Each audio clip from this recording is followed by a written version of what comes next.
Narasumber kita pada hari ini yang insya Allah akan hadir sesaat lagi, guru kita, Bapak Profesor Kiai Haji Nasaruddin Umar, MA, PhD, yang kami hormati Wakil Rektor 1 Universitas Trisakti, Bapak Dr. Insinyur Muhammad Burhanuddinur, MSc, IPU ASEAN Engineer, yang kami hormati Wakil Rektor 2 Universitas Trisakti, Ibu Profesor Dr. Homsiah AK, CA, FCMA, CGMA, CRIB, yang kami hormati Wakil Rektor 3 Universitas Trisakti, Bapak Insinyur Yoska Oktaviano MT, yang kami hormati Wakil Rektor 4 Universitas Trisakti, Ibu Profesor Dr. Gigi Tri Eri Astuti MKes, yang kami hormati Bapak Ibu Dekan dan Wakil Dekan, Direktur Lembaga, Kepala Biro, Kepala Unit, Kaprodi, Sekprodi, dosen, karyawan, mahasiswa, seluruh sivitas akademika Universitas Trisakti yang tidak dapat saya sebutkan satu persatu, dan seluruh jamaah yang hadir pada hari ini. Baik, kami ucapkan selamat datang dan selamat bergabung dalam acara kajian tausiah bulanan Universitas Trisakti dengan tema Mencontoh Ketauhidan Nabi Ibrahim alaihissalam. Dan acara diselenggarakan pada hari Jumat 21 Juni 2024 bersama saya Prayang Saki. Baik Bapak dan Ibu yang dirahmati Allah Subhanahu wa taala, untuk acara hari ini akan diawali dengan pembacaan Asmaul Husna yang akan dipimpin oleh Bapak Ustadz Hasan Basri. Kepada Bapak Ustadz Hasan Basri kami silakan. Terima kasih. Bismillahirrahmanirrahim. Assalamualaikum warahmatullahi wabarakatuh. Waalaikumsalam warahmatullahi wabarakatuh. Bismillahirrahmanirrahim. Alhamdulillahirabbil alamin. Allahumma shalli wa sallim ala Muhammad wa ala ali Muhammad. Kita awali kajian ini dengan melantunkan Asmaul Husna. Bapak Ibu, semoga menjadi jalan keberkahan untuk kita semuanya. Dan Asmaul Husna ini adalah nada yang akan kita lantunkan adalah nada yang ditemukan oleh guru kita semuanya juga, Dr. Ari Ginanjar Agustian, pada saat beliau berada di depan Baitullah, ya, menunaikan ibadah haji. Kita mulakan terlebih dahulu dengan istighfar. Astagfirullahaladzim. Astagfirullahaladzim. Astagfirullahaladzim. La ilaha illa huwal hayyul qayyum wa atubu ilaih. Mari kita mulai Bapak Ibu, dan saya akan tampilkan terlebih dahulu tayangannya atau gambarnya di layar ya. Bismillahirrahmanirrahim. Ya Allah, Ya Rahman, Ya Rahim, Ya Malik, Ya Kudus, Ya Salam, Ya Muhammad, Ya Muhaimin, Ya Aziz, Ya Jabbar, Mutakabbir, Ya Bari, Ya Masawir, Ya Ghaffar, Ya Wahhab, Ya Fattah, Ya Qabil, Ya Bashir, Ya Mu'id, Ya Muzil, Ya Sami', Ya Basir, Ya Hakam, Ya Adil, Ya Hakim,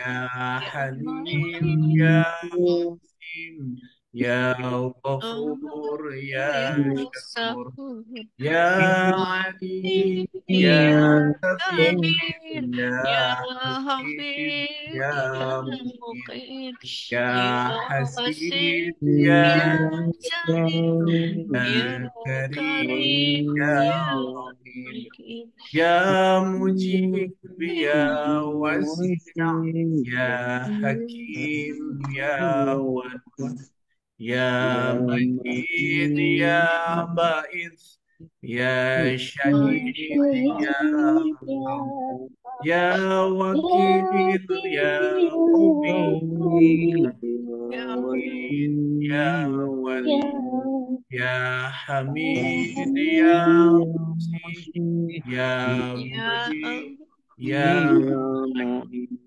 Ya Muhyi, Ya Ya Mumit, Hamid, Ya Ya Hayyu, Hayyu, Ya Ya Qayyum, Qayyum, Ya Wajid, Ya Majid, Ya Ya Wahid, Wahid, Ya Ya Ahad, Ahad, Ya Samad, ya Ya Samad, Ya Qadir, ya Ya Qadir ya Muqtadir, Ya Muqtadir Qadir, ya Ya Ya Muqtadir Muqtadir, ya Muqtadir, Ya Muqtadir ya Awwal, Ya Wahid Akhir, Ya Akhir, Ya Batin, Ya Wali, ya Ya Wali ya Amin, Ya Ya Zahir, Zahir, Ya Ya Batin, Batin, Ya Ya Ali, Hakim, Ya Ya Alim, Mutawali, Ya Ya Bari, Ya Ya Wali, Malik al-Mulk, Ya Al-Mulk, Ya Al-Mulk, Mulk, Ya Ya Malik, Muqsit, Ya Ya Jami, Jami, Ya Ya Mani, Ya Dar, Ya Ya Ya Hadi, Ya Ya Mahdi, Hadi, Ya Ya Mubin, Bagi, Ya Ya Rashid, Baik, Ya Ya Qawi, Rosi, Ya Salam, Ya Ya Allah, Allah, Allah, Ya Ya Allah, Ya Ya Allah, Allah, Allah, Ya Ya Allah, Ya Allah, Ya Allah, Ya Allah, Ya Allah, Ya Ya Allah, Ya Allah, Allah, Ya Ya Allah, Ya Allah, Ya Allah, Ya Ya Allah, Ya Allah, Ya Ya Allah, Allah, Ya Allah. Allah. Al-Fatihah. أعوذ أعوذ بالله بالله من من الشيطان الرجيم. الشيطان بسم الرجيم الله الرحمن بسم الرحيم. الله الحمد لله رب العالمين، الرحمن الرحيم، مالك يوم الدين، إياك نعبد وإياك إياك نستعين، نستعين اهدنا الصراط اهدنا الصراط المستقيم، المستقيم صراط الذين صراط الذين أنعمت أنعمت عليهم عليهم غير غير المغضوب عليهم المغضوب ولا عليهم ولا الضالين. الضالين آمين Amin. Alhamdulillah Alamin, Bapak Ibu mengenal Allah, mengenal sifat-sifatnya. Jadi sebelum kita meniru atau meneladani sifat-sifat Allah yang ditiupkan pada setiap jiwa, maka terlebih dahulu kita harus mengenal nama-nama Allah. Cara kita mencintai Allah pertama kali adalah dengan mengenal atau menghafal asma Allah Subhanahu wa taala. Mudah-mudahan jadi keberkahan untuk kajian kita pagi ini. Terima kasih untuk Rektorat beserta jajarannya yang sudah memberikan kesempatan untuk kita berzikir Asmaul Husna di awal sesi kajian pagi. Terima kasih Bu Amsia, terima kasih juga moderator. Assalamualaikum warahmatullahi wabarakatuh. Waalaikumsalam warahmatullahi Waalaikumsalam wabarakatuh. warahmatullahi wabarakatuh. Ya, baik kami ucapkan terima kasih kepada Ustadz Hasan Basri yang telah memimpin pembacaan Asmaul Husna pada hari ini. Ya, baik Bapak dan Ibu yang dirahmati Allah Subhanahu wa taala, untuk selanjutnya marilah kita mendengarkan lantunan ayat suci Al-Qur'an yang akan dibacakan oleh qari kita, Saudara Aulia Urrahman. Kami silakan.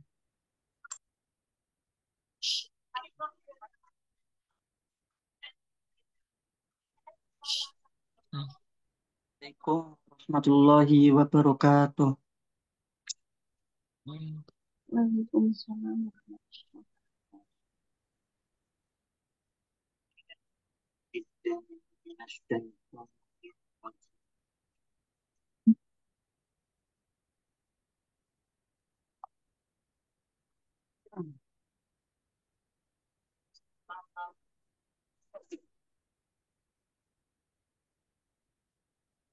Bismillahirrahmanirrahim.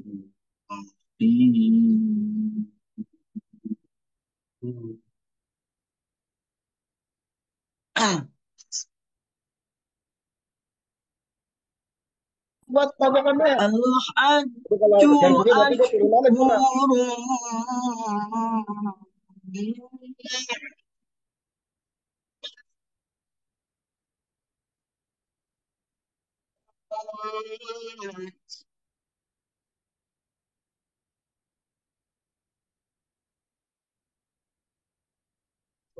فمن فرج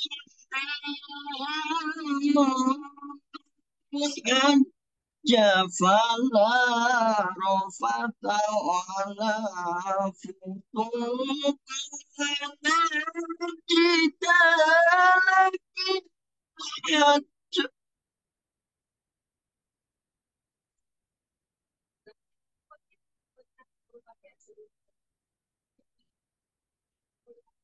وما تجدوا من خير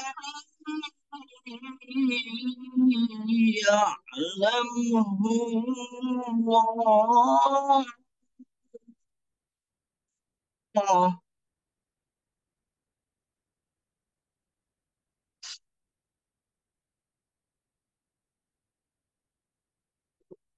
وتزودوا فإن خير الزاد التقوى واتقون يا أولي الألباب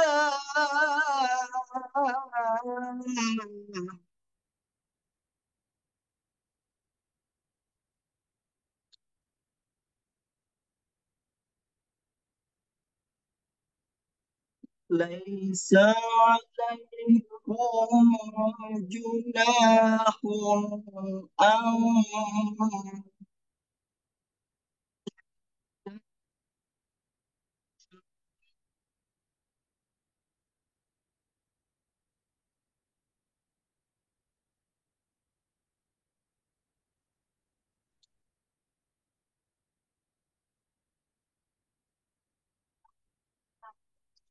فإذا فقدتم من عرفات فاذكروا الله عند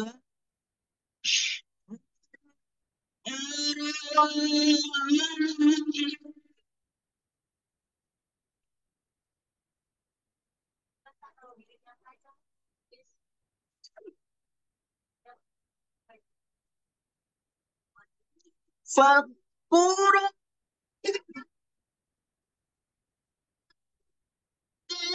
المشعر الحرام واذكروا كما هداكم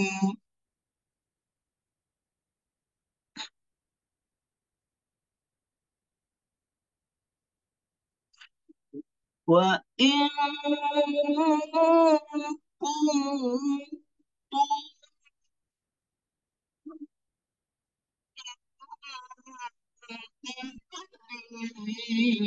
لمن الضالين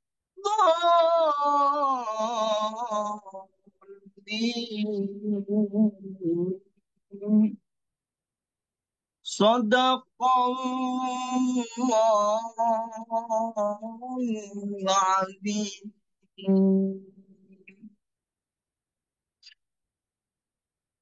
Aku berlindung kepada Allah dari godaan syaitan yang terkutuk.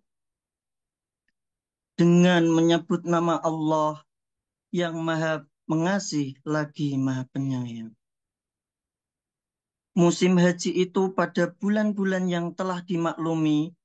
Barang siapa mengerjakan ibadah haji dalam bulan-bulan itu, maka janganlah dia berkata jorok rafat, berbuat maksiat, dan bertengkar dalam melakukan ibadah haji.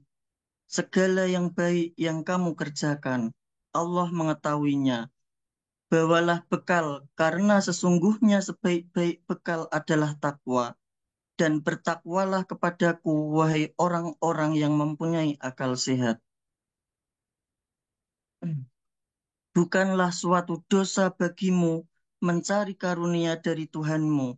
Maka apabila kamu bertolak dari Arafah, berzikirlah kepada Allah di Masy'aril Haram.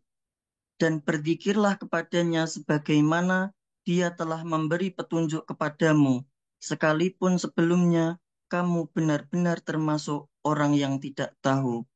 Maha benarlah Allah dengan segala firman-Nya.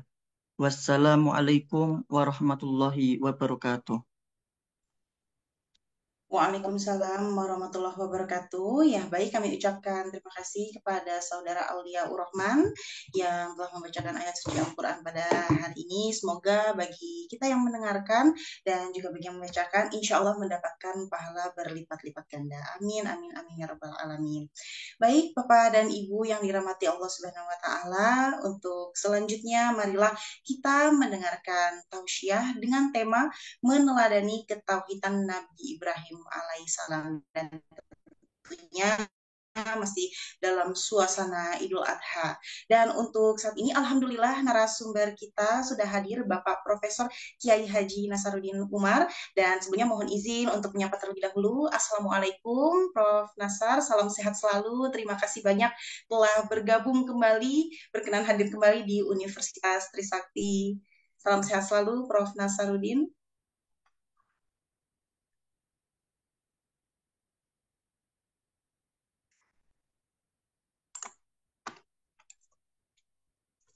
Ya, baik. Ya, tentunya beliau pun juga sedang bersiap untuk dapat memberikan tausiah pada hari ini. Ya, baik Bapak dan Ibu yang kami hormati, seperti biasa untuk agenda pada hari ini, setelah kita mendengarkan tausiah yang akan disampaikan oleh Bapak Profesor Kiai Haji Nasaruddin Umar, akan dilanjutkan dengan tanya jawab kiranya hingga pukul 10 waktu Indonesia Barat, dan juga dilanjutkan dengan doa penutup. Baik, dan untuk selanjutnya kami mohon izin berkenan kepada Bapak Profesor Kiai Haji Nasaruddin Umar untuk dapat menyampaikan tausiahnya pada hari ini. Mohon izin Prof, kami persilahkan.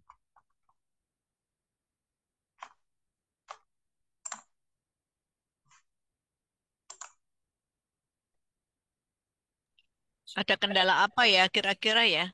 Assalamualaikum, Prof. Nazar.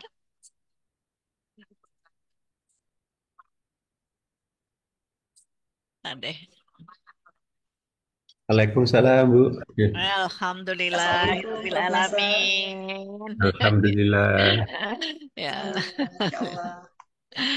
Ya, baik. Alhamdulillah Bapak Ibu, Prof Nasar sudah bersama kita semua, dan selanjutnya mohon izin Prof Nasar untuk dapat menyampaikan tausiah pada hari ini. Kami silakan Prof.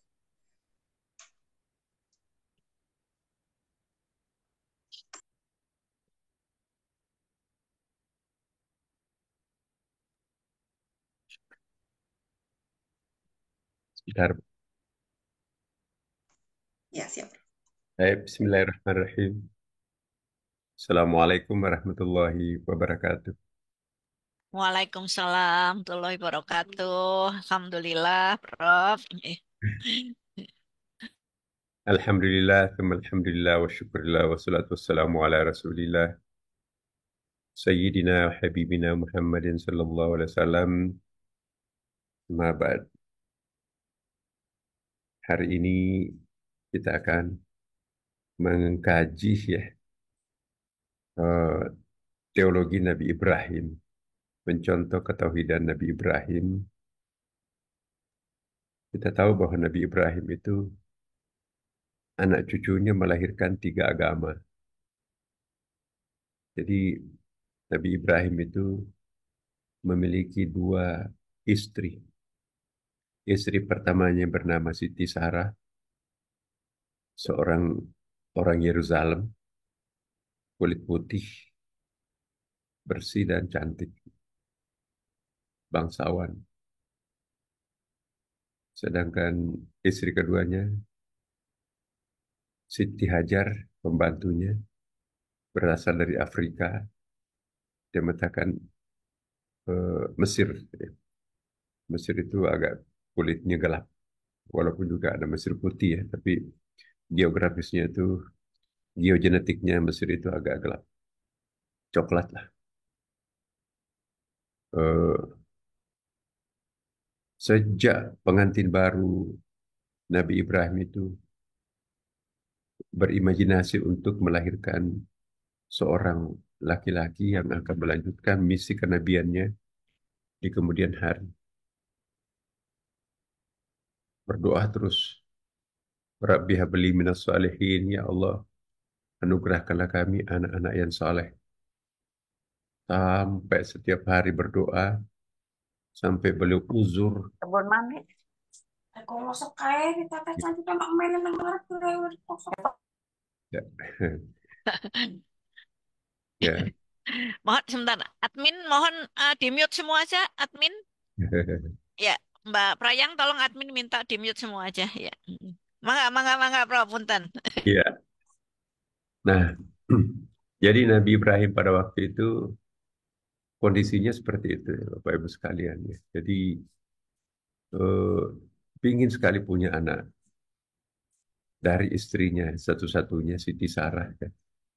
Tapi biasa ya, itu bagian daripada ujian Allah Subhanahu Wa Taala untuk setiap orang hambanya itu ya. Selalu ada aja ujian-ujiannya itu. Nah, satu saat karena sudah merasa usianya sudah lanjut, sementara belum ada keturunan, dia berdiskusi dengan istrinya.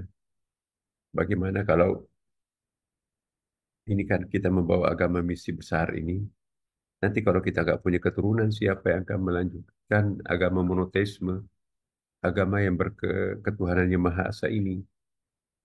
Ya, sementara kita sudah berupaya, tapi juga nggak bisa melahirkan. Bagaimana dimungkinkan nggak kami kawin lagi? Kira-kira seperti itu maksudnya. Ya, namanya perempuan normal kan? Wah, masa kawin lagi tentu ya naluri manusia, naluri istri itu nggak mungkin pernah bisa mengizinkan suaminya. Tapi tantangannya yang disampaikan, alasan logika yang disampaikan Nabi Ibrahim, ini demi misi melanjutkan misi suci ini. Akhirnya Siti Sarah berhari berpikir, oke, tapi dengan syarat perempuan yang Anda akan kawini itu sepengetahuan saya, dan kalau perlu dibawa petunjuk saya. Kata Nabi Ibrahim, siapapun yang penting bisa mewariskan keturunan untuk kita melanjutkan agama suci ini. Bagaimana kalau pembantu kita, ya Siti Hajar, orangnya baik, sudah lama mengabdi dengan kita tahu siapa dia. Oke, yang penting terima kasih. Nah, akhirnya kawinlah Nabi Ibrahim dengan eh, Siti Hajar atas izin Siti Sarah. Dan tidak lama kemudian, Alhamdulillah, hamil Siti Hajar. Ya biasa, tentu kalau istri pertama menyaksikan istri keduanya hamil, kecemburuan pasti ada. Nabi Ibrahim seorang yang bijak, dia tidak ingin melihat istrinya yang sekian lama mendampingi dirinya dalam perjuangan, merasa berkecil hati atau merasa tersinggung. Maka dibawalah istri keduanya ini ke suatu tempat yang jauh, yang tidak lain adalah di Mekah. Ya. Dan di Mekah inilah Siti Hajar hamil tua di situ. Alangkah kagetnya setelah sekian lama dia tinggalkan, eh, ternyata juga belakangan itu hamil juga istrinya. Ya. Terus begitu mendengarkan istri pertamanya hamil, Nabi Ibrahim itu kembali ke Yerusalem dari Mekah dalam keadaan Siti Hajar hamil tua. Dan akhirnya Siti Hajar melahirkan seorang diri di Mekah, di tepatnya di samping Ka'bah. Nah, tentu Nabi Ibrahim juga mendua pikirannya. Bagaimana dengan istri saya yang di sana mungkin sudah mau melahirkan atau sudah melahirkan. Dulu kan nggak ada pesawat ya. Naik unta itu berapa lama itu? Dari Yerusalem ke Mekah itu. Boleh jadi itu mungkin 1 bulan baru sudah nyampe itu. Terus di sana lahir Nabi Ishak dari rahimnya Siti Sarah. Di Nungjau di sana di Arab lahir Ismail dari rahimnya Siti Hajar. Jadi bedanya itu sekitar berapa ya? 7 bulan tuh. Lebih tua Nabi Ismail daripada Nabi Ishak. Nah, kemudian senang sekali karena anaknya lahir dalam keadaan sehat di Mekah dan juga anaknya lahir di Yerusalem dalam keadaan sehat walafiat juga. Nah, yang jadi masalah adalah Siti Hajar di Mekah. Bagaimana mungkin di tengah-tengah padang pasir yang gersang? Karena kalau kita bandingkan Mekah dengan Yerusalem, Israel sekarang ya, itu kan daerah subur sebetulnya. Daerah itu kan subur, baskom itu ya. Jadi mata airnya, oasisnya banyak. Eh, Lalu dengan seorang diri Siti Hajar ya, mencoba untuk mencari air kehidupan. Maka itu dalam keadaan panik bolak-balik kanan kiri Safa Marwah itu dia tinggalkan anaknya di samping Ka'bah, batu besar itu. Lalu ternyata ada keajaiban di situ, bekas tumitnya anaknya itu lahirlah air mancur, air air zam-zam. Karena menirukan suaranya zam zam zam zam. Kok kenapa tiba-tiba ada air mengalir? Kaget Nabi Siti Sarah pada waktu itu. 7 kali bolak-balik Safa Marwah.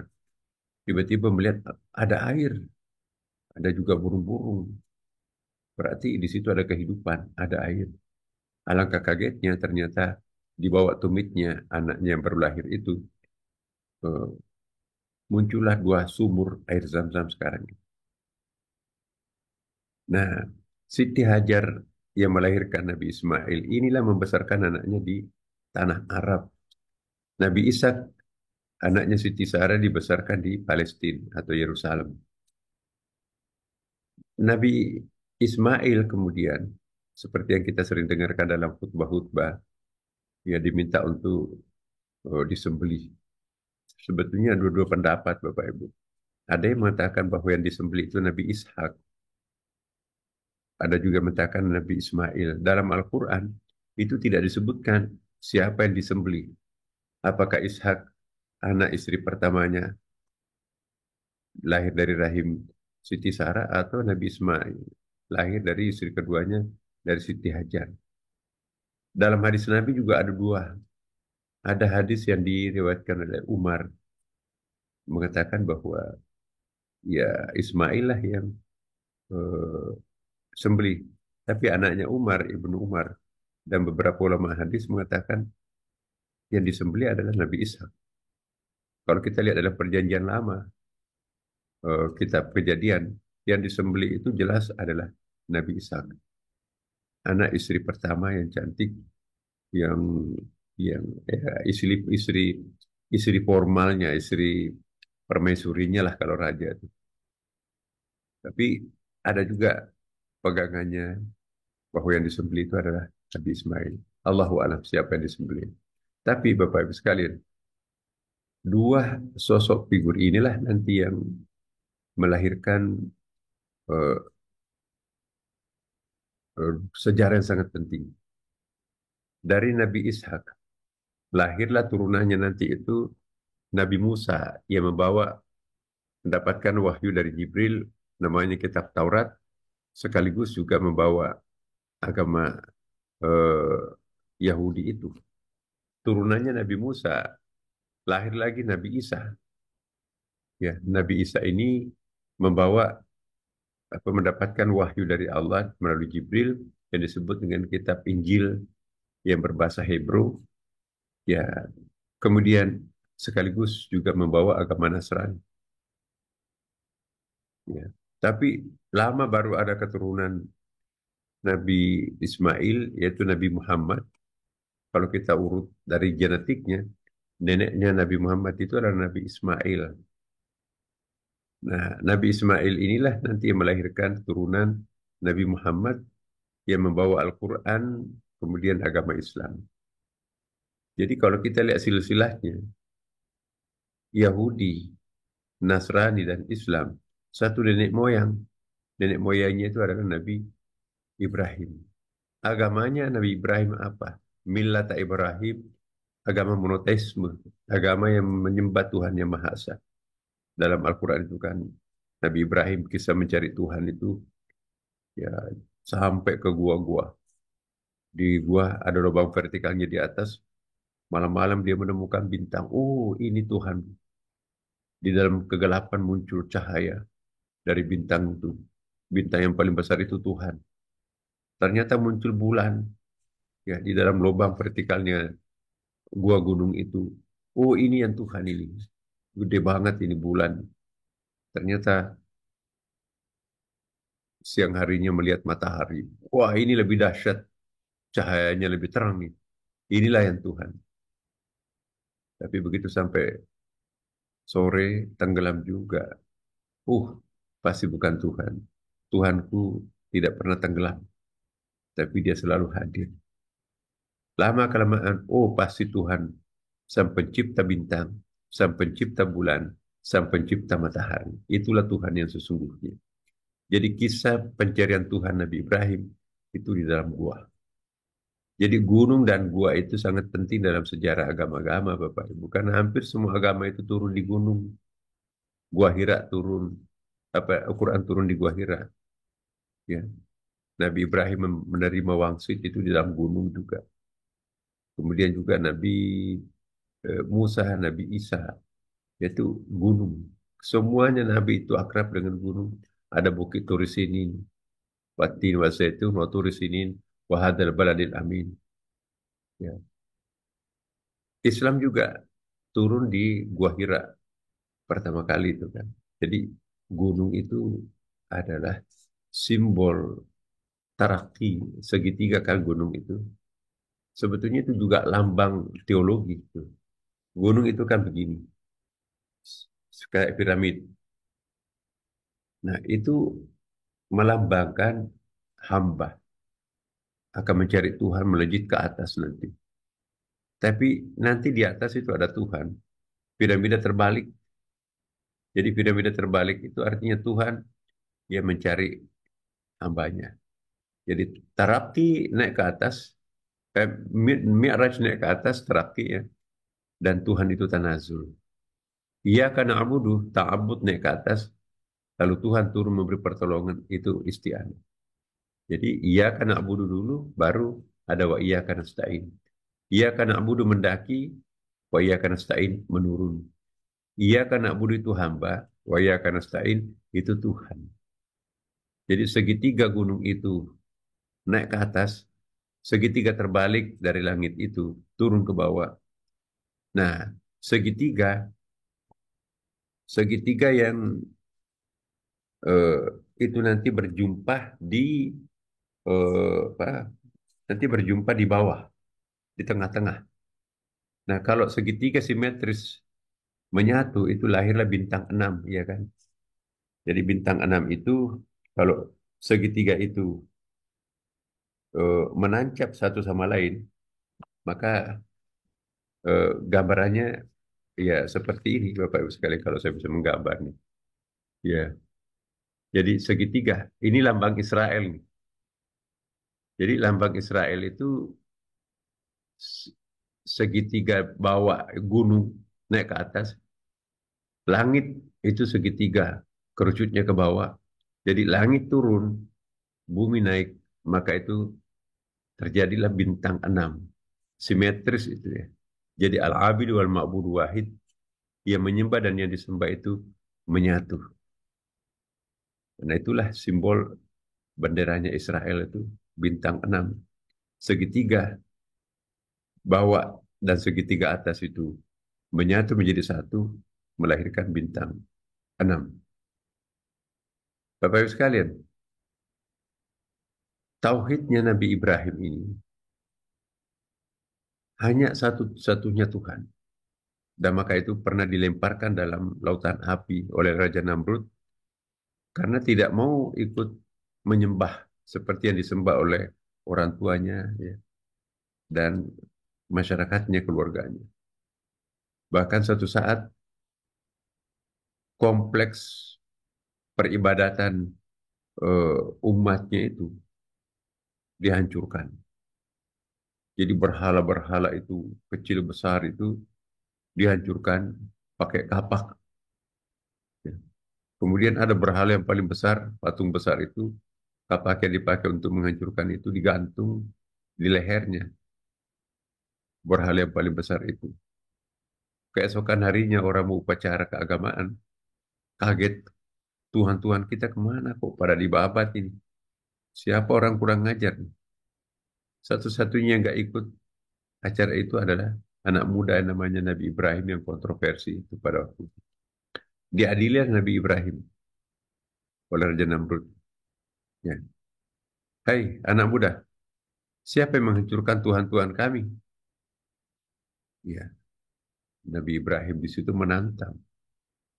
Ya, kenapa tanya saya? Kenapa nggak tanya siapa yang menghancurkan kamu Tuhan? Bagaimana bisa berbicara? Itu kan batu. Kenapa Anda menyembah orang yang tidak bisa berbicara? Jadi mulai nakal di situ pertanyaannya Nabi Ibrahim. Ya. Kemudian tanya itu. Jadi siapa yang membunuh? Siapa yang menghancurkan berhala-berhala kami? Itu yang paling besar. Ada kapak di leher. Jadi niatnya Nabi Ibrahim itu memang itulah berhala yang ditinggal. Satu-satunya yang tidak dihancurkan adalah berhala yang paling besar. Kapak yang dipakai untuk menghancurkan itu dikalungkan di lehernya berhala yang paling besar itu. Jadi Nabi Ibrahim mengatakan, ya, setelah ditanya oleh raja, siapa yang menghancurkan berhala-berhala kami? Dia tunjuk berhala yang paling besar, itu yang paling besar ada kapak di lehernya. Niatnya Nabi Ibrahim tidak bohong. Memang itu berhala yang paling besar di tempat itu dan memang ada kapak di dalam lehernya. Tapi umatnya memahami yang membantai Tuhan-Tuhannya itu adalah berhala yang besar itu. Sehingga mereka diam. Nah inilah yang membuat Nabi Ibrahim nanti itu takut menghadap kepada Allah pada mahsyar. Kan nanti itu delegasi manusia itu kan kepanasan bertahun-tahun, ratusan tahun berdiri di pada mahsyar. Nggak tahu apakah surga atau neraka. Sampai mendidih. Sampai orang itu berenang di atas keringatnya masing-masing. Dibentuklah delegasi. Ayo menghadap kepada nenek moyang pertama, Adam. Mana tempatnya Nabi Adam? Hai Adam, menghadap kepada Tuhan. Apa keputusannya Tuhan ini? Surga ya surga, neraka ya neraka. Daripada kita di sini begini. Kata Nabi Adam, saya tidak sanggup menghadap. Karena saya pernah melanggar. Wala taqraba hadhihi syajarah. Jangan mendekati pohon hundi ini, malah saya makan buah. Datang lagi delegasi itu kepada Nabi Nuh. Hai Nuh, kamu Abul Bashar Tsani, bapak manusia kedua. Karena tsunami Nuh itu kan hancur semua umat manusia, nggak ada lagi. Selain yang naik di atas perahunya Nabi Nuh. Kemudian perahu Nabi Nuh, ada beberapa pasang orang di situ. Itulah kemudian beranak pinak, lahirlah kita di sini juga. Nah, jadi pada waktu itu eh, Nabi Nuh tidak mau menghadap kepada Tuhan juga. Setelah delegasi anak manusia itu datang, hai Nuh, kamu bapak manusia kedua setelah Nabi Adam tuh. Menghadaplah kepada Tuhan. Saya takut menghadap. Saya pernah mendoakan umatku binasa. Binasa betul, hancur. Kecuali anak di perahu aku. Termasuk istriku dan anak-anakku. Ya. Saya takut menghadap. Kenapa aku tidak seperti Nabi Muhammad, kata Nabi Nuh. Nabi dilempari berdarah kakinya tapi tidak pernah mendoakan umatnya binasa. Saya tidak separah itu tapi mendoakan umat binasa dan hancur betul. Datang lagi ke Nabi Ibrahim. Hai Nabi Ibrahim, kamu adalah sahabat Tuhan, Khalilullah. Menghadaplah kepada Tuhan. Saya takut menghadap Tuhan pada hari ini. Kenapa? Saya pernah berbohong. Ketika saya ditanya, siapa yang membantai berhala-berhala kami? Saya tunjuk, itu berhala yang paling besar dan ada kampak di lehernya. Difahami oleh umat saya yang menghancurkan adalah berhala besar itu. Padahal maksud saya adalah bukan begitu. Memang itu berhala yang paling besar diplomatisnya. Nabi Isa datang, didatangi. Saya tidak sanggup menghadap kepada Tuhan. Saya tidak pernah menyuruh umatku untuk menyembah diriku. Tapi kok kenapa belakangan aku disembah? Nah, terakhir kepada Nabi Muhammad SAW. Apa jawabannya Nabi Muhammad? Akulah satu-satunya orang yang bisa diterima oleh Tuhan pada hari ini. Begitu menghadap, maka dimulailah direkapitulasi anak manusia mulai dari Nabi Muhammad sendiri, ya, itu mundur dari belakang sampai ke Nabi Adam. Inilah hebatnya Nabi Muhammad.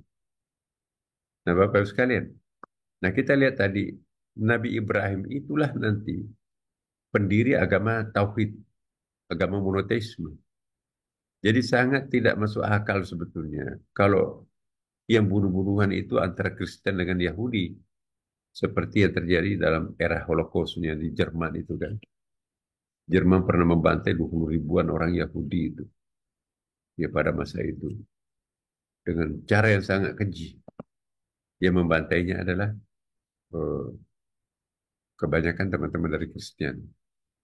Maka itu hubungan buruk antara Islam dan Kristen itu, antara Yahudi dan Kristen itu juga pernah terluka di masa lampau. Nah, akhir-akhir ini kita juga banyak diasosiasikan Yahudi dengan Islam yang terlibat di dalam perang Timur Tengah, khususnya di Yerusalem, Palestina itu. Padahal sesungguhnya belum tentu, karena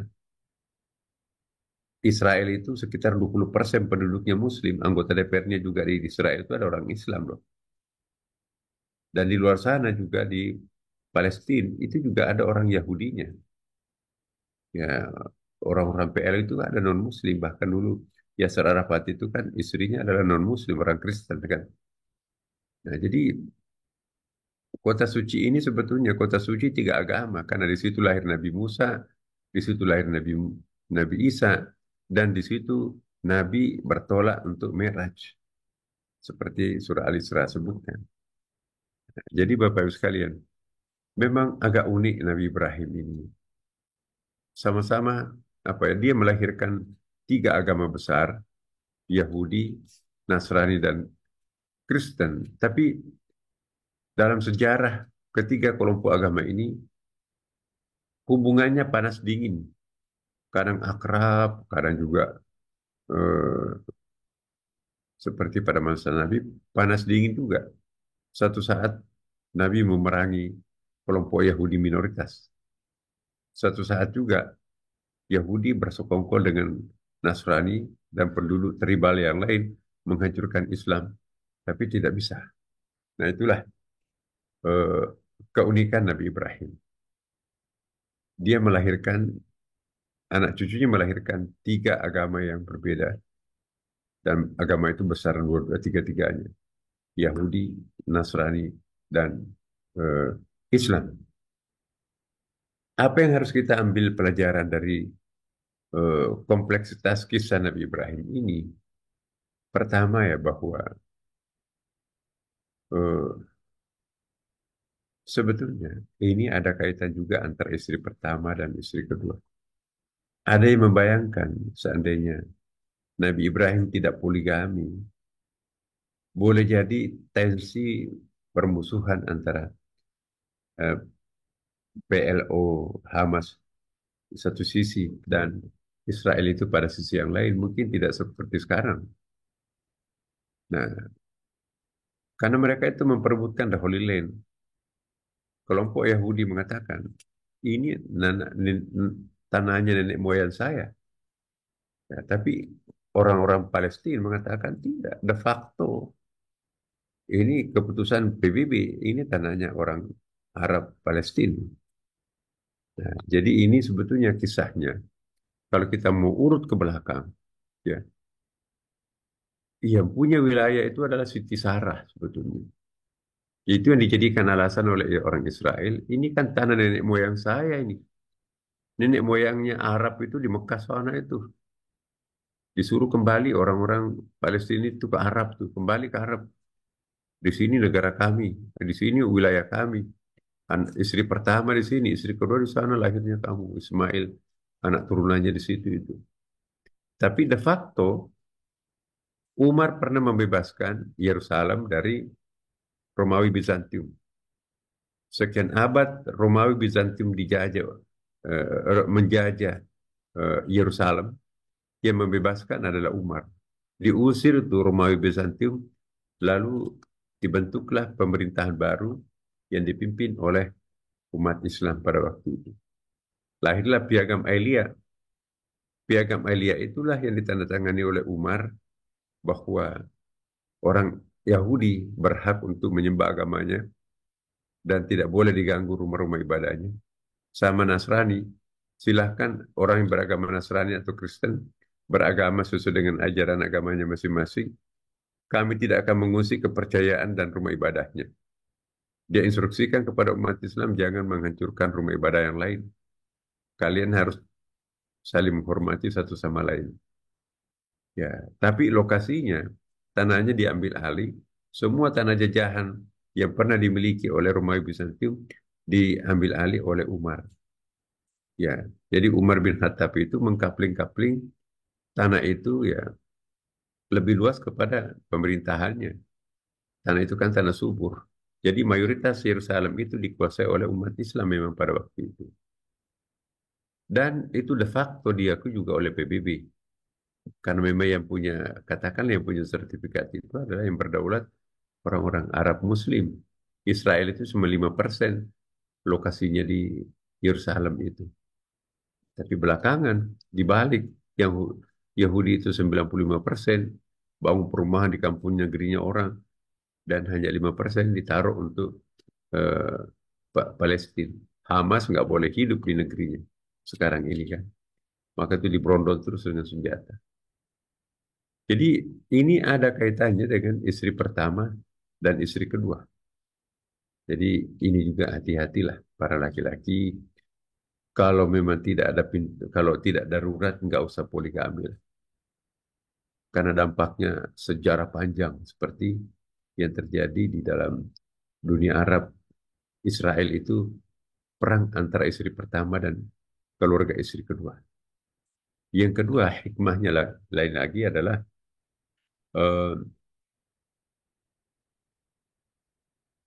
Nabi Ibrahim satu orang tapi bisa melahirkan 3 komponen agama. Maka itu disebut Abraham religion atau Semitic religion ini. Karena Yahudi, Nasrani, dan Islam itu sama-sama mempunyai keyakinan yang sama. Sama-sama berkeyakinan Tuhan yang Maha Esa. Walaupun ada yang mengatakan Trinity, tapi Trinitas itu kan Kristen itu tetap menganggap Tuhannya itu satu. Yang 3 itu hanya semacam bayangannya. Jadi pernah waktu kami di New York itu, tinggalnya di Landing House ya, calon-calon paus itu di Manhattan itu. Diskusi sampai malam-malam dengan teman-teman di asrama itu, di PhD program. Bebas kita saling bertanya pada waktu itu. Saya bilang, yang saya tidak habis pikir itu kok teman-teman Kristen itu bagaimana kok satu tapi kayak 3 in 1 gitu ya. Ya. Terus Tuhan kok punya Bapak? Dia tanya, kami lebih mending relasi kami dengan Tuhan kami, anak dan Bapak. Tapi umat Islam itu relasinya itu dengan Tuhannya itu budak dengan Tuhan. Mana yang bagus?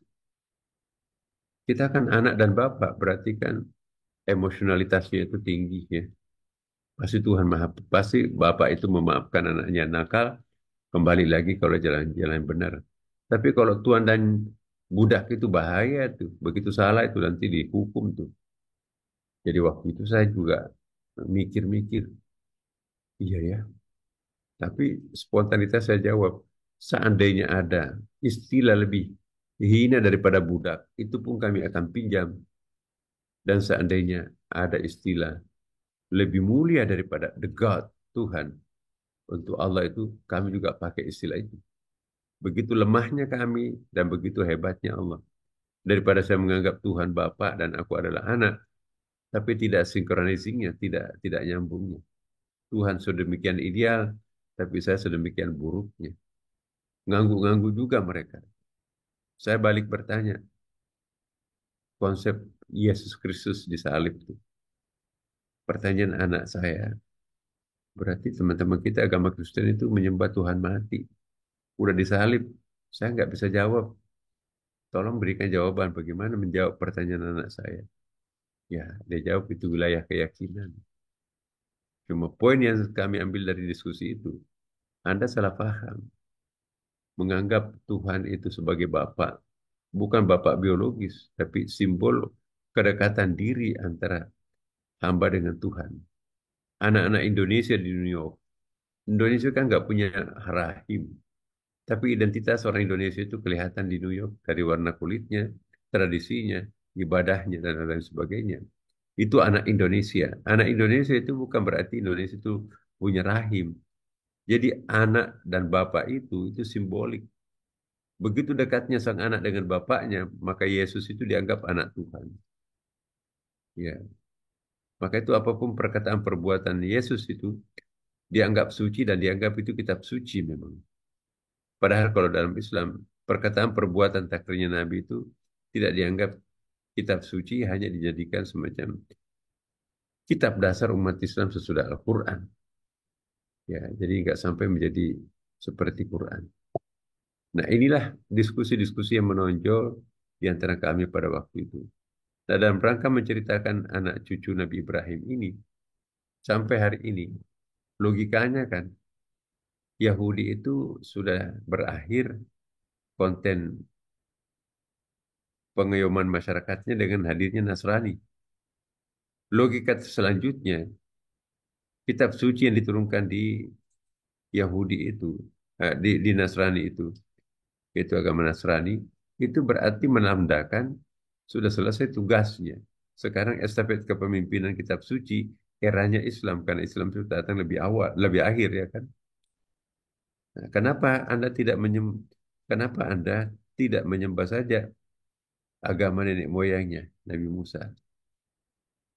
Ya, kenapa nggak menyembah Tuhan adiknya, anaknya dari pihak berbeda ibu? Misalnya Islam. Enggak. Jadi inilah fakta bahwa Tuhan anak dan Tuhan Bapa itu sebetulnya bukan Bapak biologis, tapi identitas yang lebih dekat antara anak dan orang tua, itulah Islam. Dan itulah yang dijadikan dasar sekarang ini. Ya, jadi Bapak Ibu sekalian, bukan anak biologis kalau kita katakan Tuhan anak, Tuhan Bapa. Sama juga dengan agama Hindu kan. Agama Hindu kan juga eh, semacam trinitas juga yang disebut dengan Trimurti. Ada Tuhan penghancur namanya, ada Tuhan pencipta namanya Brahma, ada Tuhan pemelihara namanya Wisnu, dan ada Tuhan penghancur namanya Shiva. Dulu waktu di pondok pesantren ini agama apa ini? Saya nggak bisa ngerti. Ada Tuhan setengah mati berbuat, setengah mati merawat, memelihara. Enak aja dia membantai, ya merusak. Nah, padahal sesungguhnya yang dimaksudkan dalam teologi Hindu itu Tuhan pencipta yaitu Brahma. Ya, paralel juga dengan Islam. Allah itu memang Maha Pencipta. Dan kita pun juga harus berkreasi mencontoh sifat Tuhan sebagai maha kreatif. Jika Tuhan itu maha kreatif, ya Al-Khaliq, maha kreatif, maka manusia pun juga harus mencontoh Tuhannya maha kreatif. Cuma kekreatifan manusia itu harus diikat oleh nilai Persoalannya nilai yang mengatur diri manusia dan hubungannya dengan alam ini tidak dipraktekkan. Terjadilah pemanasan global, terjadilah pembunuhan pada Qabil dan Habil, terjadilah perang Israel dan Kristen, Israel dengan Islam. Nah, jadi ini kita tidak mengindahkan hukum-hukum basic agama yang di tangan kita. Bahwa dulu pernah masa jaya Islam Kristen itu tidak ada masalah. Ya. Bagian terakhir ya saya ingin sampaikan pada kesempatan ini Bapak Ibu sekalian bahwa Nabi Ibrahim itu kita harus mencontoh bahwa satu sisi dia seorang nabi tapi pada sisi lain juga adalah dikerumuni oleh manusia biasa seperti kita lah rasanya. Menurut Imam Al-Ghazali, sebetulnya semua orang itu berpotensi menjadi nabi. Tapi nabi yang paling terakhir dan rasul paling terakhir Nabi Muhammad sekaligus. Nabi Muhammad sekaligus. Ya, jadi nggak ada lagi. Eh, itulah.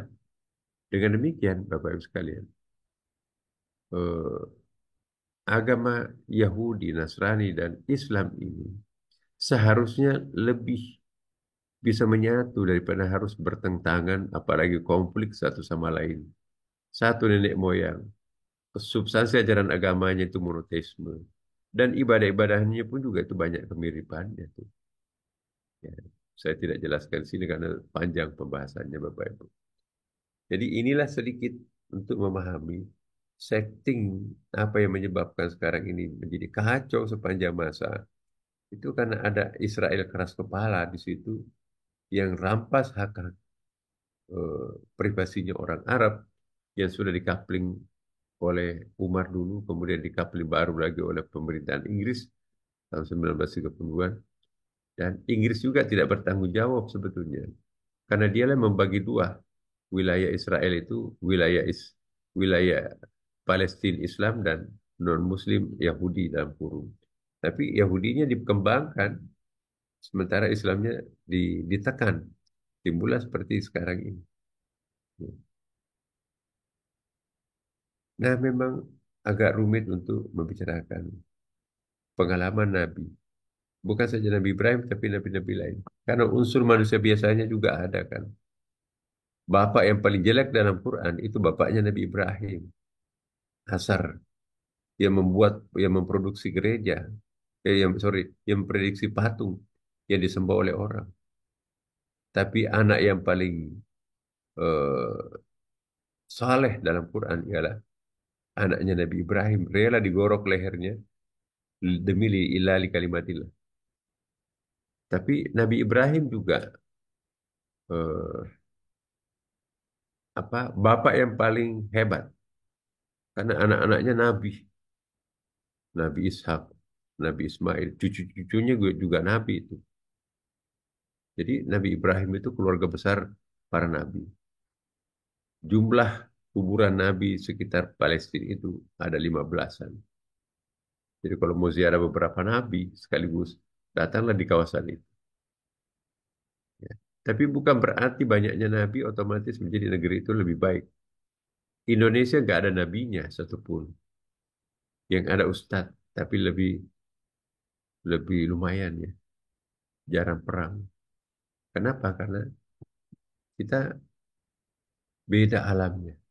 Semua agama besar itu diturunkan Tuhan di daerah kontinental, daerah daratan. Kenapa nabi-nabi diturunkan Tuhan di negeri daratan? Di negeri daratan itu stratifikasi sosialnya itu bertingkat-tingkat. Kasta-kastanya, struktur sosialnya itu berlapis-lapis. Agama Hindu di India, Buddha di India, Islam di Timur Tengah, ya kan? Yahudi di nyambung-nyambung tuh dengan bisa kita ke Mesir juga naik darat, apalagi dengan adanya terusan Suez ya. Nah, bisa kemana-mana itu. Ya, jadi yang namanya negara kontinental itu kastanya banyak.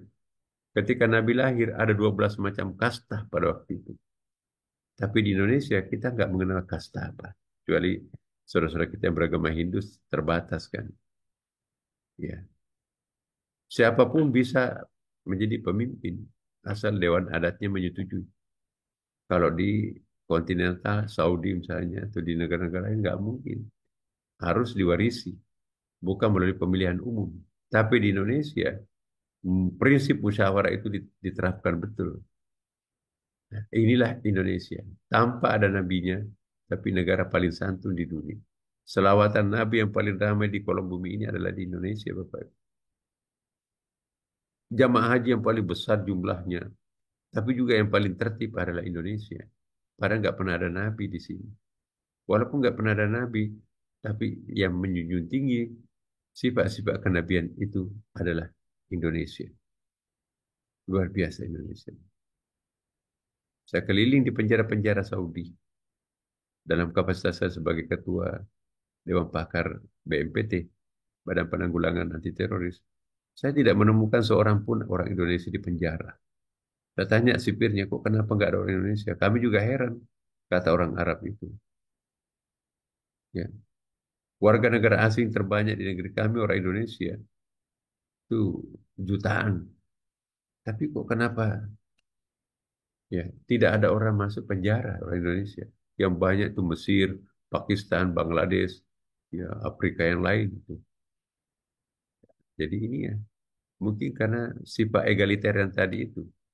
Dalam masyarakat pulau maritim culture, di mana ada pulau di situ bebas menambatkan perahu, di situ orang bebas mengambil air tawar di sungai mereka, dan begitu orang bebas mengambil api, dulu kan masa pakai api kan.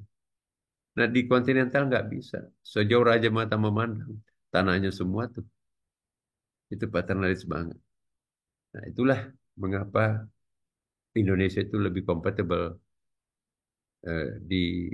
dengan Islam, karena sifat dasar Islam yang egaliter itu senyawa betul dengan negara maritim. Karena kalau kita belajar sejarah, abad ke-13 Islam masuk di Indonesia melalui prasasti yang dilihat di Aceh, di Papua, dan seterusnya. Belum ada sejarah sebelumnya. Kalau abad ke-13 berarti itu artinya sama dengan agama Kristen masuk di Indonesia. Abad ke-13 juga, tapi kenapa ada mayoritas mutlak? Ada minoritas mutlak. Maka ajaran Islam itu sangat paralel dengan budaya maritim. Jadi budaya maritim culture ini yang menjunjung tinggi sifat-sifat humanistik ya, humanitarian ini itu sangat paralel dengan ajaran agama Islam. Tidak ada kelas. Nah, tetapi kalau ajaran-ajaran lain seperti agama Hindu itu kelihatan siapa kasta Sudra, siapa kasta Brahma dan seterusnya kan. Yang 4 kasta itu. Nah, inilah saya kira bahwa mari kita memetik hikmah yang paling besar dengan adanya kurban misalnya, transformasi dari human sacrifice kepada animal sacrifice. Sebelum peristiwa pengorbanan Nabi Sulaiman, yang disembelih satu keluarga itu adalah orang. Orang itu menjadi objek barang sembelihan. Sungai Nil tiap tahun dilemparkan gadis cantik jatuh ke Sungai Nil. Berhenti setelah Umar bin Khattab merebut kota Mesir, kirim surat ke Sungai Nil kepada saudara Sungai Nil. Kalau kamu banjir karena Allah silahkan banjir. Tapi kalau kamu banjir karena tidak mendapatkan gadis cantik, silahkan banjir, kami tidak akan mengirim anak gadis cantik lagi kepadamu. Lalu Umar bikin bendungan, ternyata tidak banjir-banjir lagi Sungai Nil itu. Gara-gara surat itu katanya. Jadi itulah eh, bersyukur kita dengan adanya penyembelihan kurban hewan ini. Seandainya tidak digantikan kibash, maka orang itu satu keluarga harus menyembelih anaknya satu orang. Terutama perempuan yang dicari itu. Karena perempuan itu objek ibadah. Semoga ada manfaatnya. Assalamualaikum warahmatullahi wabarakatuh. Waalaikumsalam warahmatullahi wabarakatuh. Baik, terima kasih banyak kepada Prof. Nasaruddin Umar atas tausiah dan juga pencerahannya bagi kita semua. Masya Allah, tabarakallah. Baik, Bapak dan Ibu yang dirahmati Allah Subhanahu wa Ta'ala, kiranya kita memiliki waktu sekitar kurang lebih 15 menit. Ya, mohon izin, Prof. Nasar, untuk kita bisa Ya, tanya jawab terlebih dahulu. Baik, dipersilakan Bapak Ibu. Silakan yang ingin menyampaikan langsung boleh raise hand dan mengaktifkan mikrofonnya, ataupun yang berkenan untuk menuliskan pada kolom chat pun juga bisa kami bacakan untuk pertanyaannya. Silakan Bapak dan Ibu. Dan di sini Masya Allah spesial sekali ya, tidak hanya jamaah dari Universitas Trisakti, namun juga senusantara dan juga pun lintas negara sahabat, jamaah lintas negara sahabat pun juga hadir pada kajian hari ini. Masya Allah, tabarakallah. Ya, silahkan Bapak Ibu.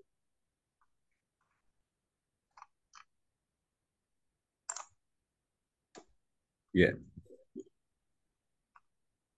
Ya, bagaimana? Apakah sudah ada pertanyaan? Silahkan. Yang ingin menanyakan langsung boleh dipersilahkan. Bapak Ibu boleh langsung diaktifkan. Iya, baik. Sudah ada atas nama Ibu Yanti. Silahkan Bu Yanti. Ya, Assalamualaikum warahmatullahi wabarakatuh. Waalaikumsalam. Pak Ustadz, kalau sekarang saya akan berusaha untuk kurban tiap tahun, tapi tetap namanya suami itu bisa bagus enggak? Padahal saya kan seorang istrinya, tapi tidak di ini nama saya, nama suami terus tiap tahun. Apakah istrinya juga dapat Iya, pahala gitu? bagus Bu. Iya, jadi kambing itu Bu, satu keluarga sebetulnya ya. Kalau sapi itu setara dengan 7 orang. Nah, 7 orang itu kan bisa mewakili yang satu keluarga itu ya. Misalnya saya seekor kambing. Ya. Kalau saya punya anak 12, masa saya 12 ekor kambing, padahal gaji saya pegawai negeri nggak mungkin. Iya. Ya, jadi nama siapa tidak soal, tapi satu keluarga Bu. Ya, Hmm. apa suami yang punya nama atau ibu punya nama sama aja. Oh Kan iya. yang diminta itu untuk melakukan kurban adalah keluarga, pengorbanan Hmm. keluarga. Iya, Iya, iya. kasih. Iya, makasih Pak Ustadz. Ya, baik. Terima kasih Prof. Nasar atas pencerahannya dan terima kasih Bu Yanti yang sudah menyampaikan pertanyaannya. Ya, silakan untuk pertanyaan selanjutnya. Silakan Bapak dan Ibu yang ingin menanyakan langsung boleh raise hand kembali ataupun juga menuliskan pertanyaan pada kolom chat agar bisa kami bantu bacakan. Silakan Bapak Ibu.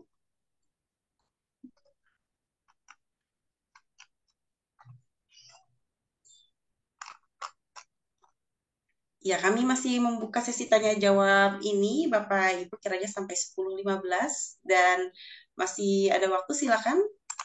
Apakah Assalamualaikum. ada yang ingin bertanya? Iya, Assalamualaikum Ustaz. Silakan Bu Erni. Iya, makasih banyak Ustaz.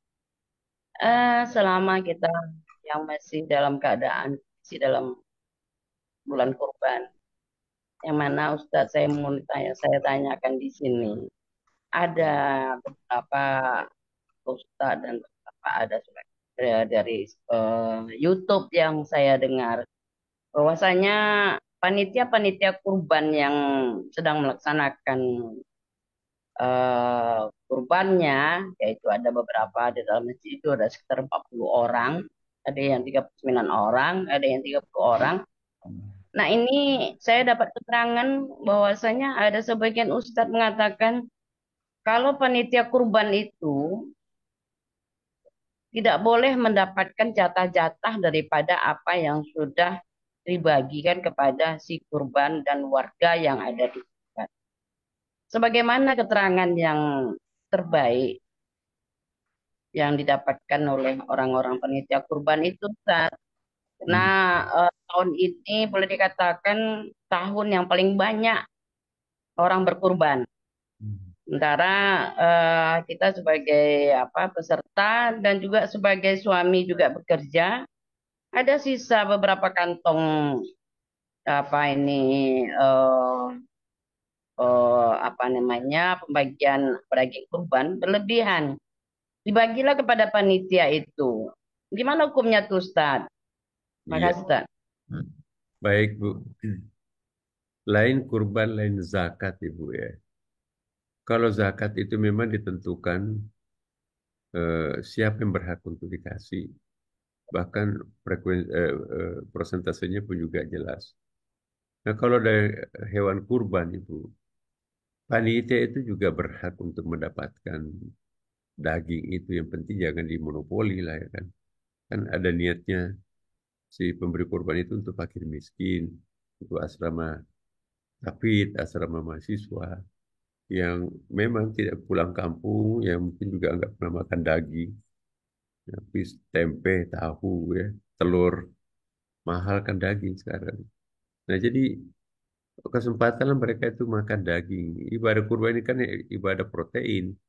Idul Fitri itu adalah ibadah karbohidrat, kan zakat fitrah dalam bentuk makanan pokok kita nasi ya kan, jadi padi, nasi, gabah atau beras lah.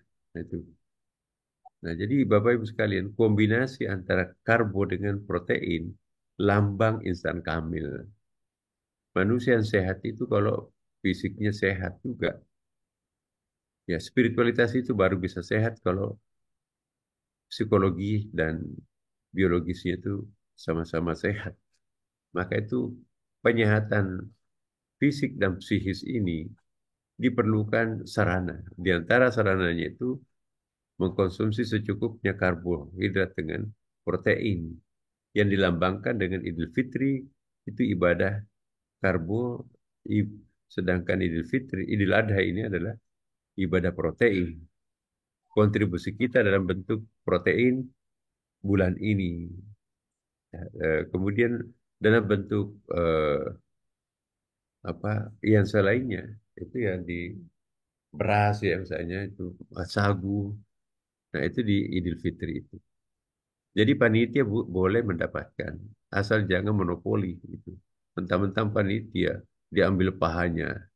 Jadi 6 paha dibagi-bagi pahanya. Padahal ya daging kurban itu bukan untuk dikonsumsi itu berbulan-bulan. Kecuali kalau di freezer untuk santri. Yang contoh yang paling berhak untuk memakan daging itu sebetulnya menurut saya itu adalah yang di boarding school itu. Pondok pesantren yang di boarding school. Nggak pernah makan daging, jarang lah. Karena kiainya bisa bangkrut itu kalau misalnya setiap hari makan daging. Ya, telur, tempe, tahu ikan kering. Sekali-kali dapat hewan kurban, udah ditaruh di freezer bisa sampai 1 bulan di gonta-ganti dengan ikan ya. Jadi anak-anak kita langgeng makan dagingnya itu. Ya, jadi itulah. Jangan dilarang panitia membawa pulang dagingnya. Yang tidak bagus itu kalau dia pilih-pilih, pokoknya aku mau yang kepalanya kambing ini, koleksi, enak dimakan. Atau aku mau daging merahnya tidak ada kolesterolnya semua. Jadi dia pilih-pilih, yang lainnya dikasih tulang-tulang. Timbangannya kan berat tulang itu, dagingnya sedikit. Dia daging semua, tidak ada tulangnya. Padahal sama-sama 1 kilo misalnya kan. Jadi panitia nggak boleh curang. Maka itu yang bisa jadi panitia dalam zakat maupun ibadah kurban itu adalah orang yang jujur, amil itu namanya. Ya, saya kira gitu, Bu. Ya, makasih banyak Ustaz. Assalamualaikum Ya, warahmatullahi wabarakatuh. Waalaikumsalam warahmatullahi wabarakatuh. Baik, terima kasih Bu Erni untuk pertanyaannya. Iya, mohon izin Bapak dan Ibu yang dirahmati Allah Subhanahu wa taala, kiranya karena satu dan lain hal untuk tausiah kajian pada hari ini kita boleh akhiri dengan pertanyaan terakhir dari tadi Bu Erni sampaikan. Jadi mungkin insya Allah ya Prof Nasaruddin jika ada kesempatan kembali dapat memberikan tausiah kembali di keluarga besar Universitas Trisakti. Dan untuk pertanyaan-pertanyaan yang lain mungkin bisa disimpan terlebih dahulu dan nanti bisa sampaikan di lain kesempatan. Ya, baik, untuk selanjutnya sebelum acara kita tutup, mohon berkenan kembali Prof. Nasaruddin untuk dapat memimpin doa penutup pada Baik, hari ini. Al-Fatihah. A'udzubillahi minasyaitonirrajim. Bismillahirrahmanirrahim. Alhamdulillahirabbil alamin. Ar-Rahmanir-Rahim. Maliki yaumiddin. Iyyaka na'budu wa iyyaka nasta'in. Ihdinas siratal mustaqim. Siratal ladzina an'amta 'alaihim ghairil maghdubi 'alaihim waladdallin. Amin. Allahumma ya Allah irhamna ya arhamar rahimin ya Allah. Allahumma inna nas'aluka salamatan fid din wa afiatan fil jasad wa ziyadatan fil ilm wa barakatan fil rizqi wa taubatan qabla al-maut rahmatan indal maut wa maghfiratan ba'da al-maut. Allahumma hawwin 'alaina fi sakaratil maut wa najatan minan nar wa laqina hisab. Rabbana la tuzigh qulubana ba'da idh hadaytana wa hab lana min ladunka rahmatan innaka antal wahhab. Rabbirhamhuma kama rabbayana shighara. Rabbana atina fid dunya hasanah wa fil akhirati hasanah wa qina adzabannar. Walhamdulillahi rabbil alamin. Wassalamualaikum warahmatullahi wabarakatuh. Waalaikumsalam warahmatullahi wabarakatuh. Baik, terima kasih banyak kepada Bapak Profesor Kiai Haji Nasaruddin Umar selaku narasumber pada hari ini. Ya, Bapak dan Ibu yang dirahmati Allah Subhanahu wa taala, demikianlah untuk kajian tausiah pada hari ini dengan keluarga besar Universitas Trisakti. Sekali lagi jazakallahu khairan kepada narasumber kita Bapak Prof Nasaruddin Umar atas tausiah yang diberikan, serta terima kasih banyak kepada segenap jajaran pimpinan Universitas Trisakti, seluruh sivitas akademika Universitas Trisakti, dan juga seluruh jamaah Nusantara dan juga lintas negara sahabat. Semoga Allah Subhanahu wa taala senantiasa memberikan kita keberkahan, kesehatan, mengijabah segala doa kita khususnya di hari Jumat penuh berkah ini. Amin amin ya rabbal alamin. Baik, saya Prayang Sani mohon undur diri, mohon maaf atas segala ketidaksempurnaan karena sesungguhnya kesempurnaan hanyalah milik Allah Subhanahu wa taala. Dan insya Allah kita dapat bertemu di kajian berikutnya. Akhir kata kami ucapkan wabillahi taufiq wal hidayah. Wassalamualaikum warahmatullahi wabarakatuh. Terima kasih banyak Bapak dan Ibu. Waalaikumsalam.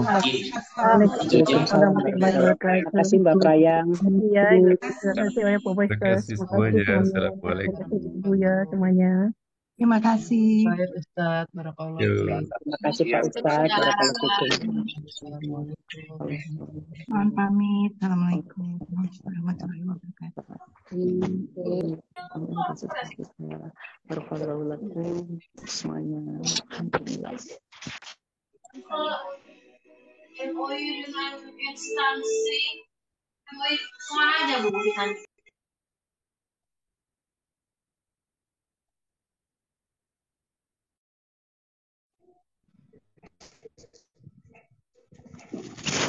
Alhamdulillah.